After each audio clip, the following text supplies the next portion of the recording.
Good morning, Houston and YouTube world.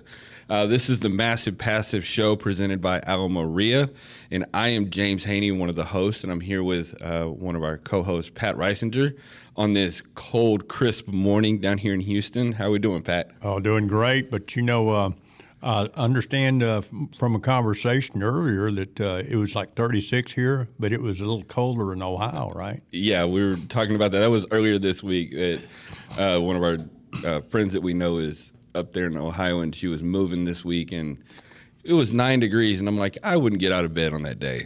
But that's not what this show's about. This is an investor show, and we're actually going to be talking about a lot about investing today. In fact, we have one of our students, actually, it's a couple. It's the Matt Lauren and his wife, Dusty. They're in the San Antonio area, and they just recently closed on another property, and their strategy is going to be Airbnb with this property. And so we want to talk to him about that, and he's, going through a rehab. And in fact, one of our other students, Damon, he is actually, he's an investor, but he also does some contract work on the side, and so they're actually working together on this deal. Mm-hmm. Mm-hmm. And Pat also being, one of our rehabbing coaches, you're working really closely with them, making sure that they're staying on task and getting things done. Yeah, they called me this week, and they sent me some video of the kitchen area, and they wanted to open that up and create a more open space. So, I'm working with them on that, and I'll tell them, well, this is how I would do it. And the good thing, Damon, being a contractor too, he could follow me mentally on this thing. And they got a really clear picture. I think it's really going to open it up and give them a lot more open feeling between the dining room and the kitchen. So we're going to go ahead and we're going to bring Matt and Dusty in and interview them, and then we're going to talk a little bit about some other things that we have going on with our RIA, our meetings and everything like that. When I first met Matt and he was like, hey, I want to learn more about this, real estate, and I need guidance and I need help, and I need you guys to, coach us and mentor us. There was something interesting, that, I found out that, he's got the longest commute to work that I've ever, seen, because he's a first responder, firefighter in a total another state, and he flies out and he, does his thing, and then he comes back. And so that's interesting. And then his wife, kind of takes care of the operations of their real estate, because they also have other properties as well. Mm-hmm. And I just think that's just magnificent that they are able to team up and do that together. Yeah, it's always easier if you have a partner, and no better partner than your spouse, because if you have a regular partner, I've had a few of those, is that, a lot of times those relationships go south, and it's generally over money. And because, people are pretty honest until it comes to money. So good morning, Matt and Dusty. How are you guys doing this morning? Morning, we're doing good. Hi, how's it going? That's good. Glad to have you guys here. Like I mentioned, and we had talked a little bit last night. We want to talk about the deal that y'all just closed on, and like how you came across that deal. How you evaluated it. What the processes you went through to get it closed, and then now you're in the the rehab stage. So we want to talk a little bit about that. So, okay, Matt's going to be like, okay.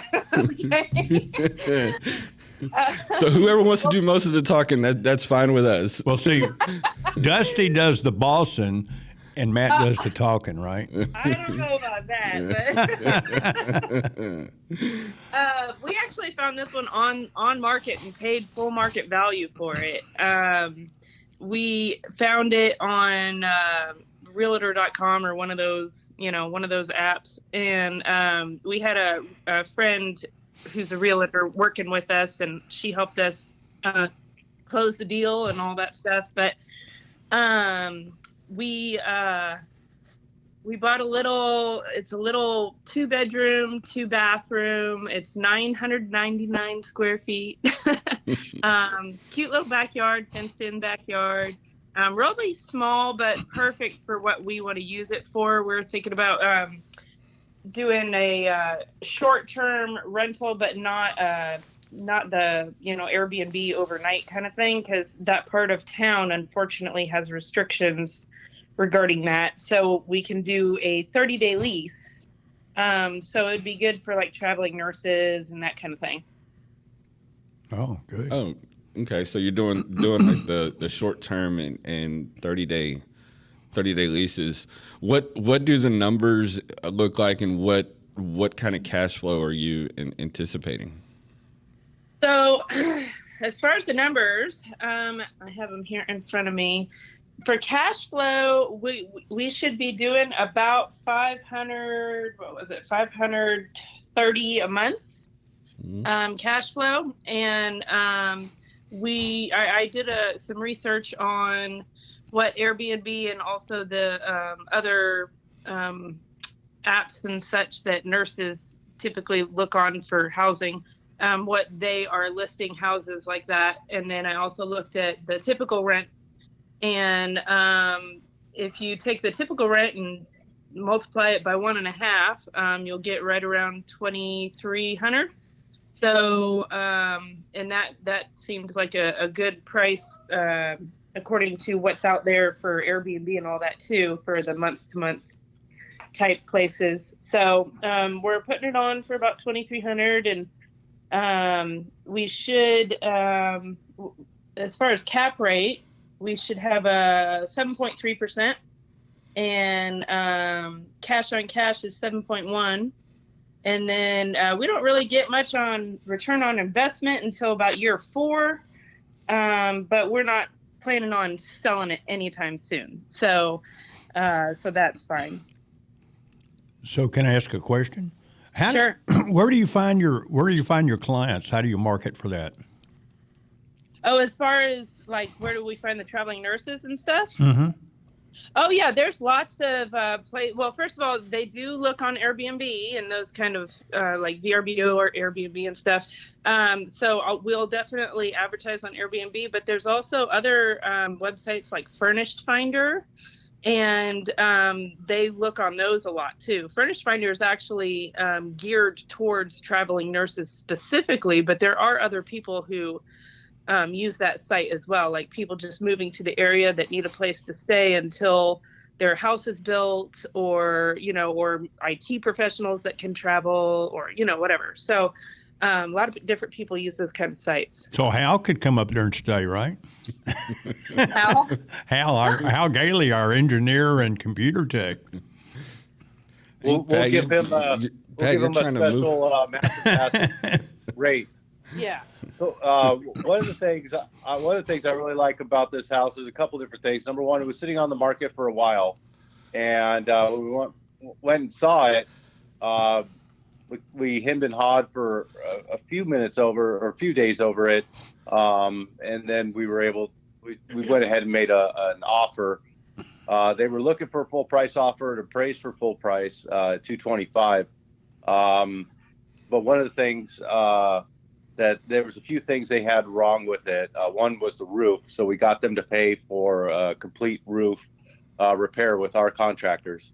So that saved us about $8,000 right there. So we just have to look at rehab and flooring. We got to replace a master bath or a shower anyway. Mm-hmm. And paint and texture and updating some appliances. But one of the big things I like about this is there's different ways to position this. And that's what I look for in a short-term rental is, you could do nurse rentals, which is what we're going to try first, but you could also look at corporate rentals. And then we're also looking at I'm also looking at some different legislation that's come out recently that has pushed back against a lot of cities banning people from renting out their property for 30 days or less. And so that's going through the court systems right now. It's going back and forth. So we may have the opportunity to do less than 30 days. Yeah. So even if we had to long-term rent it, brings down our cash flow a little bit. We would cash flow probably $200. But once again, this is a long-term hold. So we're looking at playing an infinite game on something like this. So it made sense for us. Funding-wise, we ended up putting repositioning some of our retirement assets out of the stock market, which these were underperforming IRAs, liquidating those, and then being able to have the funds to purchase it. So for me, it's just repositioning investments for the future as well. So Yeah. So I had a question from a few minutes ago, Dusty, when you were running through, some of the numbers and everything. Mm-hmm. You mentioned about, you were looking at the rents and everything, and Mm-hmm. you said something about 1.5 times the normal rent. Right. Can you elaborate on that a little bit? Like, what is, was that just a number you came up with? Was that, did somebody make that suggestion to you? Or because I know, like on Airbnbs, they say that you want to try to target, to be 4 to 7 times of what the normal rent would be for that property. So how did you come up with that 1.5 times the average rent? Sure. Yeah. So for the Airbnbs that you rent per night, you can definitely go much higher like that. But the ones that are 30 days or longer, you need to be a little more reasonable with your rates. So the 1.5%, I actually, because what was the name of the gal that did the Airbnb talk at the Alamo RIA? The one who's real big. Talking about Robin Thompson? Oh, Yes, yeah. Robin. So I believe she had mentioned 3 times. Was it 3 times Yeah. or 4 times? 3 times the rent for a typical Airbnb. And then I was thinking, well, for a month, let's do 1.5, because that would be half of that, and see where that is. And those numbers just they seemed to work for what's already out there. And then I think Matt read a book or something. Didn't you read a book or something that said it as well? A book Yeah. without pictures? Yes, he's good like that. Yeah. Yeah, it was Short-Term Rental, Long-Term Wealth by Avery Carl, and explains. That's a good book for beginning Airbnb investors. And one thing too is that we've had an Airbnb before. One thing too we learned is we run our numbers quite conservatively, and we start off conservative, and then we ramp up from there once we fill out the market. So I think we'll be able to go higher. One thing that did for us, an unexpected consequence of that, which was favorable, was when we started our first Airbnb, we had our rates super low. Really low. And we booked 100% and then some. So right off the bat. So number one, what that did was that increased our Airbnb status. We made Superhost really quick because we ran a pretty tight ship there. But another thing it did was it also increased word of mouth about the Airbnb in the area and the value of that. So after a couple months, after about 4 or 5 months, we ended up gradually increasing the rates, but still giving a good deal. So we always start off low, conservative, and then we ramp up from there. So I think that's a good way to run your numbers. Number one, so you don't get into trouble, and don't over project. Mm-hmm. But number two, building up that history of rental on Airbnb and the way you manage it is it helps you in the long term. Yeah, and there's a fine line. There's a real balancing act between vacancy or the rent that you charge and how often you're going to be booked. Like if you charge too much rent, you're your vacancy is going to be a little higher. And if you play with the numbers a little bit, you'll actually make more in the long run if you have more bookings versus making more money with fewer bookings. That's you know right. what I mean? So you gotta really play with those numbers and kind of feel it out as you go. And our place was crazy popular, so we fortunately, and like Matt said, we kind of fell into all this. We didn't have a clue what we were doing, but we did good with the initial bookings, and like Matt said, it just spread word of mouth, and we became quite popular on Airbnb. So we never had a problem with booking, even once we raised our rates some. So that helped. Well, you guys sound like you're almost ready to start teaching other people. We may want to hire y'all to be a part of the Alamo Ria. Well, as far as the Airbnb stuff, we learned so much with this little guest house we had that we were Airbnb in. We learned a ton. I mean, we got nothing but 5-star reviews, and we did it for a little over 2 years. So I mean, we really put our best foot forward and really worked hard on it. But it paid off. It definitely paid off, and it was fun. I had so much fun doing it. So, yeah. Yeah, I want to say one thing real quick, and then I got a question, one last question for you, Dusty, and then I want to start talking more about the rehab. But one of the advantages that Matt and Dusty have is they show up, and they're on every one of our coaching calls. If they happen to miss one, then one of them typically will let me know, hey, I'm not going to be there. Or something like that, but they're there. They're out there, taking action. They reach out to us, if they have a question, if there's a deal that they're looking at. I think about a couple months ago, there was a deal that they were really working hard on. It didn't work out, but they ended up, the sellers went with another buyer, and then it fell out of escrow. And then, they called Matt and Dusty back first. Mm-hmm. And so we were working on them. But, that deal didn't work out. But, now they're onto this one. And that's what it's about. Half the battle is showing up. The other half the battle is taking action. So I do want to give you guys, props and credit on that, because you guys are superstars in that. But my question, Dusty, going back to the rental, since you're doing a 30-day rental, a short-term rental, and the rents are a little bit higher, how are you guys going to handle the deposit on that? So we've been looking into, because with a regular long-term rental, you've got the lease and you've got the all the deposit and all of that, but you can do that with the short-term rental as well. I think the deposit would be less. It wouldn't be as high, just because they wouldn't be staying as long, and it would be refundable to a point. Like, for example, if they bring pets, then there would be a non-refundable pet deposit. But if there's no pets and it's just them or whatever, we could just do a regular refundable security deposit to make sure, nothing gets destroyed or whatever.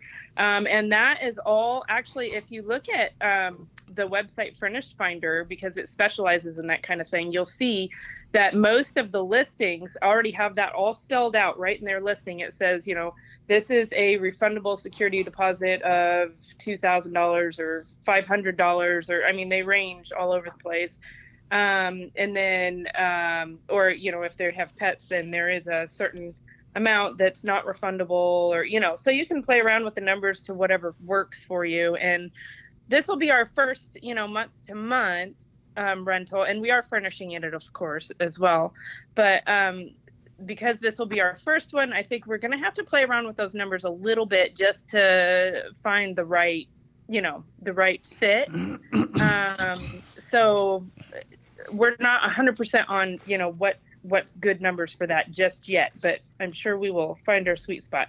Well, real quick, Dusty, when you're talking about that, you actually get like a check or a cash deposit, or do you use a credit card that you run and hold that money in your account until they leave, because otherwise, if they do damage, you got to be able to make those repairs and get it back on the market, right? Right, exactly, right. Yeah, so most likely it'll probably be either like a cashier's check, because I don't like doing personal checks. I don't, you run into too many problems there. Mm-hmm. So most likely it'll be like a cashier's check or something of that nature. I could do the credit card thing, but that I think cashier's check would probably just be easier, and then just hold it in a separate account. That way, it's not an account that fluctuates. It's just the security deposit account for that rental, and when they move out, then they can get it back or not or whatever. So, well, yeah. just to kind of clue you in, I would do a credit card, because the reason is, being a contractor for 45, 50 years, right, is that cashier's checks don't have the same clout that they used to have. There's a lot of counterfeit cashier's checks, and it takes longer for those to clear, your bank. So I would highly suggest that you use a credit card, and if you have to, I mean, listen, you can still charge a service charge for that. So in other words, if they put $2,000 down, it's going to cost you anywhere from a 1.75% to 3%, 3.5% of that charge is to manage the credit card. And so you could say, well, look, it's minus service charges, you'll get back, X amount of dollars if it's done well. But the thing about a credit card is it will clear your account in 24 to 48 hours. Yeah, so you're not waiting for a week or something or 10 days for a cashier's check to clear one bank and then your account. Yeah. Well, that's a thought too. I'll have to pick your brain on that later. Yeah. Okay. Just an old man that's been around the block a few times. No, I'm open to whatever. Like I said, this is our first 30-day, because when on Airbnb, they handle all that. Like Airbnb is super easy. They hold the deposit and they take care of everything, and they just pay you in the end, and so this is with Furnish Finder and those other websites, you got to figure it all out on your own. They're not doing it for you. So I appreciate the advice, because, well, at some point, you'll probably be able, you have enough clients that are coming in and out of the city on a regular basis, you'll probably just kind of cancel that property out with Airbnb, right? Yeah, well, we'll see how it plays out. Like, for example, the guest house that we had on Airbnb, our very first Airbnb, we had it listed on Airbnb and VRBO, and we never got any VRBO hits, hardly ever. We got one person in 2 years stay there from VRBO, but Airbnb was filling us up constantly, and it just wasn't even worth putting it on VRBO, so I took it off VRBO, and so we'll see, Well, one thing too, Pat, I think we'll, like with our rentals and how we're positioning them for the future, I think we'll always keep a presence on Airbnb. That way we always have a profile. We're always a super host. I think there's more benefits to trying to keep a presence on Airbnb, even if you get a new rental or something like that, because you put a new rental on, you're already a super host. So your new rental gets preferred treatment on their site. So I see us always keeping the Airbnb profile unless something better comes along. But I think that's the best platform that we found to rent stuff out now, and it's a lot easier than some of the other platforms that we've tried. Is. Yeah, well, that's why I do that, is because, see, now y'all are being like, I'm like the devil's advocate, right? And you guys are explaining why you do your marketing the way you do it. Yeah. And that's why other people need to hear, Yeah. Yeah. And I'm really glad we finally did get this house, because we haven't had our guest house on Airbnb in quite a while, and I'm getting close to losing our superhost status. So I'm like, oh, good. Now we got another house to put up there, so we won't lose our superhost status. That's great. Well, you guys are amazing. I mean, you're always at every event. If Matt can't come, you're there, and vice versa. And then I think the first time we did a workshop here in Houston, both of y'all came down here and made that that workshop, and that's where I really got to meet you. And I think it's just fantastic that y'all are a husband-wife team. Well, thank you. It's been fun. It's been a fun thing to do together. That's for sure. So I want to wrap up here in the next few minutes. Because I want to respect you guys' time, and then we have some other things to cover on the show here. But I want Matt here in a couple minutes. I want you to talk more in detail on the rehab. Kind of go into a more, kind of what you're doing. Maybe break down some of the costs, that you're expecting. But before we get into that, I want to clear a couple of things up because we've breezed through this, conversation. And there may be some things that, you're sitting there like, what are they talking about? So, one of the things that you mentioned was being a super host. So I want you to, kind of define exactly what that is and like what the benefits are. And then also you hear these terms, hosting on Airbnb and VRBO.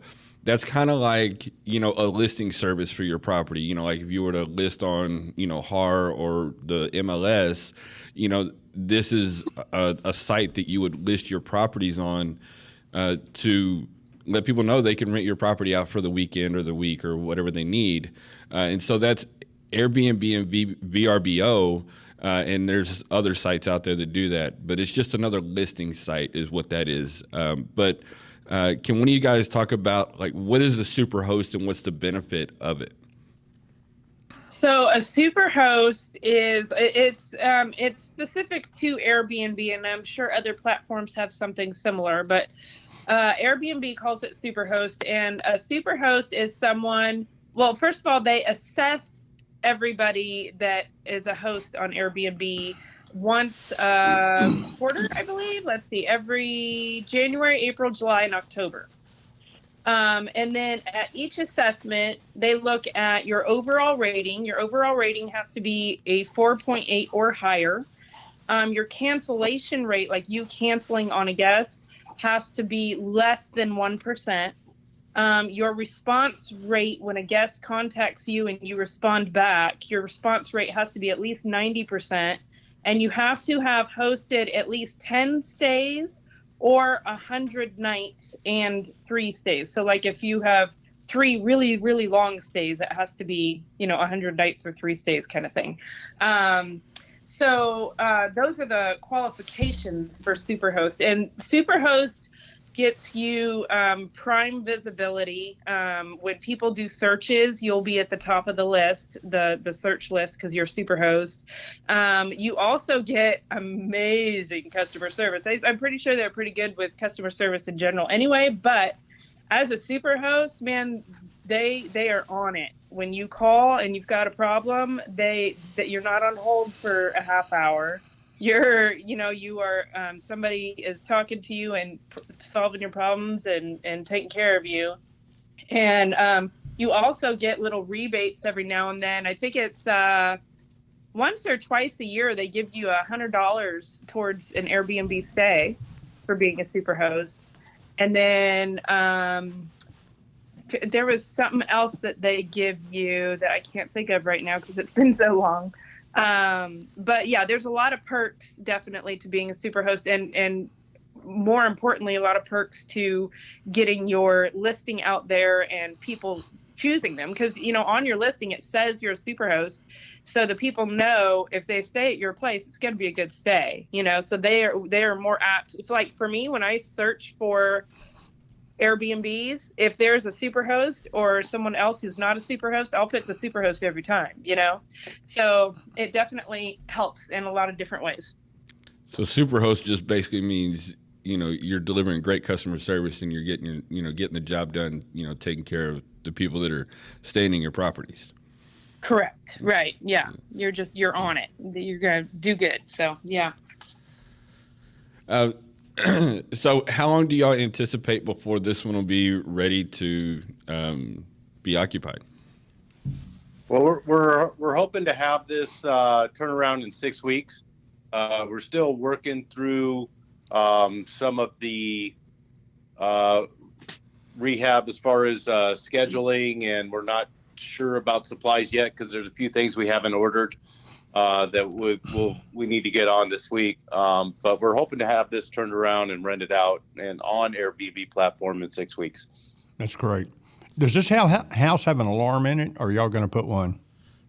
It does not currently have an alarm, but we were looking at least during the building phase, putting in a Ring doorbell and maybe Simply Safe alarm system per your instructions. Yeah, well, I'll talk to you about that. I have an alarm guy here in Houston, but also connected with one that's nationwide. It's a really nice guy, and he may become our vendor in San Antonio. Oh, okay. So we'll check into that and see what that cost is going to be. I mean, even a non-monitored that makes a lot of noise is a big plus, and I use those almost actually on every rehab I do. Plus signs in the window per your Facebook post. Yeah, that's right. Yeah, I tell you what, if the little crackhead down the street's going to break into it and he sees he's going to be on camera, he'll probably go to the next house, right? Yeah. In fact, we're printing those out today. We're going to post those today. That's good. Well, that's worked for me for 15 years. I guarantee you. I ran a hard money lending company. We had houses broken into a lot until I put those up, and then, you could leave the front door wide open. They wouldn't come in there. Yeah. So, Matt, describe a little bit about what you're doing in the rehab and what you're anticipating the rehab budget to be. So as far as rehab, we're so far we've demoed all the floors throughout the whole entire house. We're opening up the kitchen like we talked about a little bit. We're hemming and hawing about granite countertops. We'll have to price those out and see if they fit inside the budget. And then we need to do some drywall work and painting, interior, exterior. We're removing some trees. We already had the roof done via the sellers, so that worked out good. Some large tree removal, and then just cleaning up around there and figuring out we still haven't figured out a great plan for the backyard, but maybe a little fire pit out there as well. Total rehab budget. Does this include furnishing? Yes. So total rehab budget, including furnishing everything inside, is $35,700, and that cost may go up or down. Obviously, that's what we're shooting for, so a lot of the work I'll do, but there's some stuff like the flooring and obviously the carpentry work that. And probably some of the drywall patching that I won't touch. But as far as exterior stuff and demo and certain little things inside, replacing lights and stuff like that, I can tackle. So for the people that are listening and could potentially either know somebody or maybe they're looking for something or they might be traveling to the area, what's a general part of the San Antonio area that this property would be in? And then two, if you want to give out your contact information, or how would we, when it gets closer to that time, how would we find your property online, if somebody wanted to rent it? Well, this is in city of New Braunfels, and this is pretty close to Green. It's less than 2 miles to Green. If anybody knows that local area, that's a small little touristy town that people like to go see. It's very nice, old world charm and such. So it's also one of the big things too is it's also freeway friendly. So when you have nurses, they may be commuting, and we can capture either Austin Metro or San Antonio Metro and anywhere in between. And it'd be an easy drive on and off the freeway to get back and forth if they're working in Austin or San Antonio. Not just nurses, but any corporate. So that's one of the benefits we saw is commute to and from work would be reduced, and that's why this works pretty good. It's far enough away from the freeway that you won't get the freeway noise, but it's very freeway accessible. As far as reaching out to us, people can send us an email if they have any questions about anything, or if they want to connect at Open Sky Equity at gmail.com is our email, and we'd love to connect. And if anybody has any great stories, or if they have any helpful tips or tricks for us, since we're still learning, we'd be glad to continue the conversation.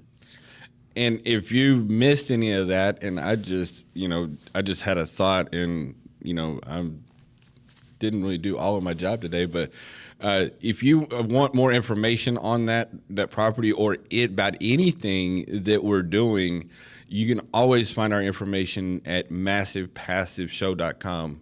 That's massivepassiveshow.com. So if you're interested, or you have some advice, or you have any questions, reach out through massivepassiveshow.com, and we can get you connected. Yeah. Wherever you need to be connected. Well, we at. get emails every day from people that are either wanting to be on our events or ask us a question. Mm-hmm. All the time. So we're seeing those. Most like I don't answer most of them anymore because James is Johnny on the spot. Yeah, that's me. Well, real quick, I'd like to talk real quick so we don't forget this. We have vendors that will work in San Antonio, and we're getting vendors for that market, and we have them in Houston, right? Yes. And they get those you can get those vendors. I mean, these are vetted vendors. Tree guys, electricians, you name it, we have on there. And just go to our website, which we've already said. We'll say it again, massivepassiveshow.com. Yeah, it's massivepassiveshow.com, and at the top there's, you'll have some different tabs at the top that, will guide you to where you want, what you're looking for. So for Matt and Dusty, did you have any final questions? Because I'll tell you what, I need to, next time I see you guys, when I drive up to San Antonio with Ray, I'm going to pick your brain a little bit more about all this. Okay, sounds good. Well, thank you guys. It was a pleasure having you on the show. Great talking to you. Great conversation. Congratulations again on closing on another property. Now let's go find some more. Yeah. Yeah. Yep. All right. Well, Thanks, guys. You bet. Thanks, All right. guys. I'll Talk see to y'all y'all later. soon. All right. All Bye. right, bye. All right. That was good. That was pretty cool. Yeah. Well, the cool thing about that is that they're actually, by talking with those guys and the questions you ask and the input from all of us, is that a lot of people that are listening to the show just learned that, hey, look, I've got options to creating passive income. And I talk to people all the time. This thing, passive income, now is a pretty common, thing. I mean, Ray really and you have really made it a household word. Yeah, and I picked up a few nuggets from that conversation. I hope you guys did too. I mean, I'm gonna have to go back and rewatch this and take some notes. But one of the key things that Matt said is he looks at his favorite thing about this property is there's multiple ways to position it. Mm-hmm. He could do a short-term rental. He could do a long-term rental. Maybe one day he can possibly do the Airbnb, but you always wanted, he hit it on the head when he was talking about that. You want to look and you want to see what the best way you can use that property, and that maybe it could be more than one way. Well, and the cool thing about it is that, the community doesn't really want an Airbnb, right? Because they don't want the transient people back and forth. But the way they decided to do it would be like a 30-day or 2-week lease, right? Which would be different than Airbnb. Generally, Airbnb, people are there for an event, right? And then they're gone. So you have this in and out, in and out. But the way they're doing it is they're using Airbnb to help market, but yet they've got a little bit longer stay, which gives them more money. Yeah. So I think that was a great idea. So we are getting close to, this is about the last segment of the show.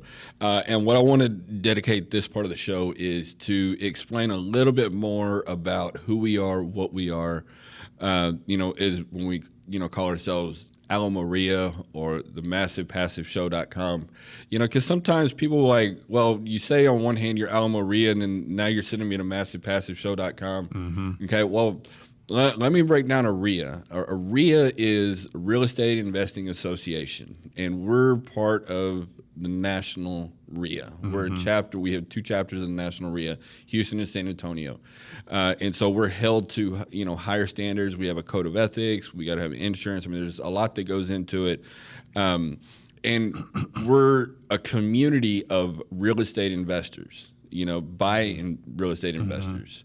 And, at our meetings that we have every month, we have wholesalers come, we have realtors come, we have buyers, investors, we have people that, buy, fix, and flip. They show up.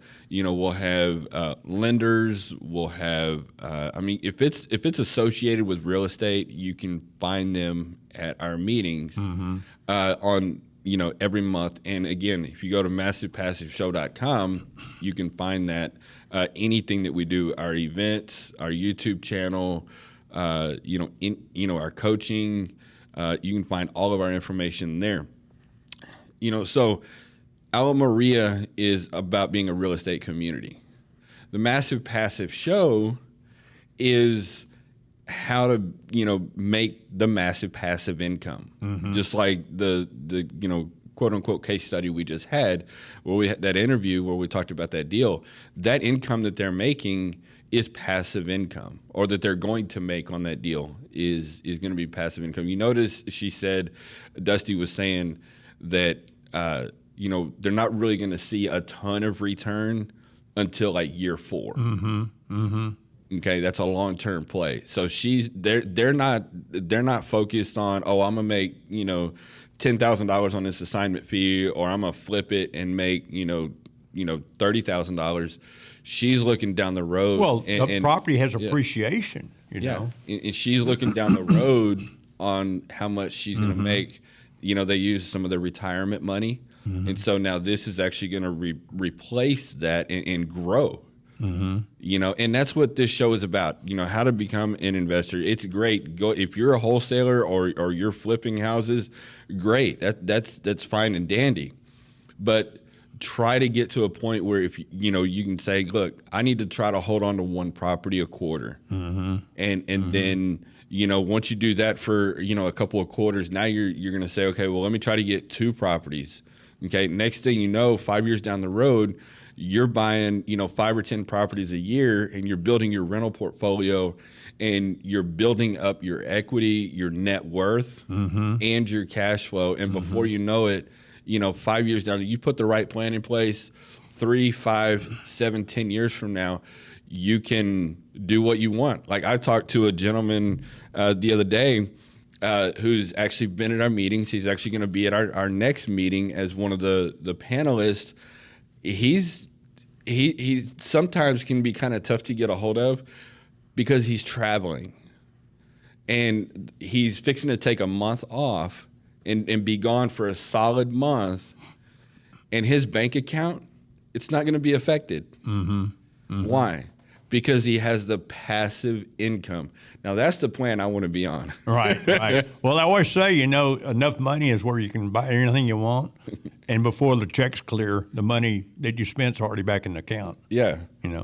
And so that's the goal of this show, and with our coaching students and everything, is we're not going to. We're not going to tell you, hey, wholesaling's bad or flipping's bad. We're going to tell you that you're losing money on that. You're leaving money on the table. But if you really want to build true wealth and true passive income, this is how you got to do it. Well, and you think about that. I mean, listen, we got 2 lenders, Clint with direct mortgage loans, and Cal with Longhorn Lending, that are our vendors here that support this show and our RIA. And they're also investors. So that ought to tell you something about, why you need to start getting involved in this and build long-term wealth. Because, for instance, Ray bought his first house in 1982, probably paid $5,000, $10,000 for it, and now it's like worth $350,000, $400,000. So not only did the renter pay the mortgage, but now the property has given him a lot of wealth. So that's why you want to have a lot of rent houses. So back to the RIA. So again, RIA is Real Estate Investing Association. We meet every month. we meet actually several times a month. We have our general main meeting on the second Saturday of every month. We're working on starting up some other groups. Like we're working on starting a wire group for women. We're working on starting a landlording group, and there may be one or two other groups that we're going to look to start here in the immediate future that'll meet throughout the month as well. You know, and it's just a community. That's the biggest thing I could say. I mean, I have been going to RIA meetings for, you know, I've been in the business 9 years. You know, I'm a baby compared to you and Ray, but I'm not a spring chicken though. Well, you're not a spring chicken, that's for sure. I mean, you're not a good looking one anyway. I know. But anyway, thank you, Pat. Thank you. Well, we all fit that category. Anyway, I've been going to RIA meetings, you know, ever since I got into the business. And, you know, I've met buyers, I've met partners, you know, and in even other types of events I've gone to, you know, I actually met a guy where we, you know, partnered up and did a flip together. And I've met partners for other deals, met buyers. I've even met people that I've been able to help, you know, like, for example, there was a gentleman that had a deal, but he couldn't find a buyer for it. And so I was able to help him find a buyer. You know, that was many years ago, but that's just one instance. So, you know, and then like my realtor that I work with whenever I flip a house, you know, I met her through networking, and we talked about doing things. And I'm holding up my air quotes. We talked about doing things, and we talked about it. And then one day it was like, okay, hey, here's a deal, you know, help me with it. And we worked together, we did the deal, and then she got the listing, and then never, you know, our relationship has grown since then. So networking, coming to these RIA meetings, you build relationships, you find partners, and it's one thing I could go out there and do things on my own. I can do that just fine. I have the knowledge, but if I work with a team, I can go a lot further. Yeah, I agree 100%. Well, look, where are we having this show now? And where do we do our events? We do it with Transact Title, right? And here we're in their house doing this. It's a collaborative business, right? And that's what you need to do. If you're going to do this, you really need to hang with the people that do what you do. And that's what a RIA, especially us with this RIA, we're the only legitimate RIA in Houston. One of the things I like to say is, you know, you want to go fast, go alone. You want to go far, go with others. That's right. You know, and that's what we're about. We're about helping you get to where you want to go.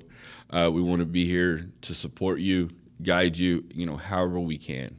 Well, and the people that come to this will help you too, because we share and help each other. It's amazing. So we got I'm thinking we have probably about 4 minutes left. I'm thinking that's what we have. So let me just kind of set up what our next meeting is. We actually have, right now we have 3 really good speakers, been in the business a while. Oh, you know, between I said really good speakers. Between them, they've been in the business, you know, around 100 years. They've done thousands of transactions, and so they're going to come and they're going to share some of their experience, you know. And these meetings they're fun. They're one of my favorite things, you know, to do in all of our stuff that we. Well, the radio show and the monthly meeting is the thing I look forward to the most. You know, because at our meetings, you know, we open the doors at 8:30 for networking. You know, you come in, you network. We have breakfast tacos, and we'll have sodas and refreshments and everything. And you just network. So bring your business cards, you know, and, you know, bring your smile and, you know, talk to people, build relationships. You never know what's going to happen. You know, that person that you meet, you know, on February 12th, you never know. March 4th, you might come across a deal that you need to reach out to that person. So we'll have the networking, and then we'll kick the meeting off, and you know, we'll do a tip of the month. One of our experts will come up and give, you know, a tip of the month that's geared to, you know, help you be, you know, more successful in your real estate journey. And then another part of the meeting that we're getting real excited about. We're trying to build it up. It may take a couple months to do that. But if you're out there listening, if you're a wholesaler and you have a deal under contract, or maybe you're you know, a rehabber, maybe you're looking for funding or, a partner, we're going to do what we call Deal a Minute. So that's where you'll have the opportunity to come up and, just make sure that you have the ARV, which is after repair value, you have the repair cost, and you have what it's going to take to buy the property. So that's Deal a Minute. Bring your deals, talk about them, and we'll see what happens there. And then we'll have the main presentation. These three guys will come and share their experience with you. And tell your friends to tune into us. Bring your business cards. Bring a friend. Come network. Maybe you get a deal. Maybe you sell a deal, and you get to network with us. For more information, check us out on MassivePassiveShow.com. That is MassivePassiveShow.com, and make sure you look for the link to YouTube. Check out our YouTube channel. I can't tell you how many hours of videos we have up there. I think we're hitting like 140 videos that we're approaching. And some of the videos are an hour long. So that's what I've got for today. Great show. Thank you, Hal. Thank you, Pat. Thank you, Matt and Dusty. And thank you guys for listening. MassivePassiveShow.com. Good job, man. Right on the money.